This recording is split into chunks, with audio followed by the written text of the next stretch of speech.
तर मित्रांनो, गेल्या वर्षी मी डिसेंबरमध्ये कॉम्पिटिशन खेळलेलो, तेव्हा माझा बॉडी वेट होतो 58 kg आणि आता तब्बल मी 6 महिन्यापासून बल्किंग करतो. तर आता माझा बॉडी वेट आहे 69 kg झालं आहे, म्हणजे लगभग मी 10 kg वाढवलेलं आहे. तर मित्रांनो, आता मी गोष्ट नोटीस करतो आहे की आता माझा बॉडी वेटसोबत आता माझा फॅटसुद्धा वाढत चाललेलं आहे. तर आता मी एक निर्णय घेतला आहे की आता कट सुरू करायचा आहे, ॲग्रेसिव्ह कट. जसं काय आता मी पहिले 3400 कॅलरीज खायचो, तर आत्ता मी खाणार आहे 2400 कॅलरीज, म्हणजे लगभग मी 1000 कॅलरी आता सीधा मायनस केलेत माझ्या डेली कॅलरीजमधनं.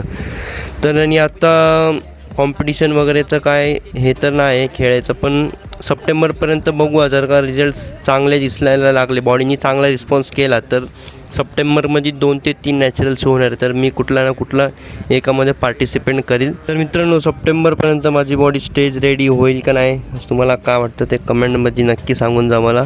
आणि आता असंच माझी कटची जर्नी स्टार्ट झालेली आहे, तर तुम्ही पाहिजे असेल तर तुम्हाला फॉलो करायला विसरू नका. जय हिंद, जय महाराष्ट्र.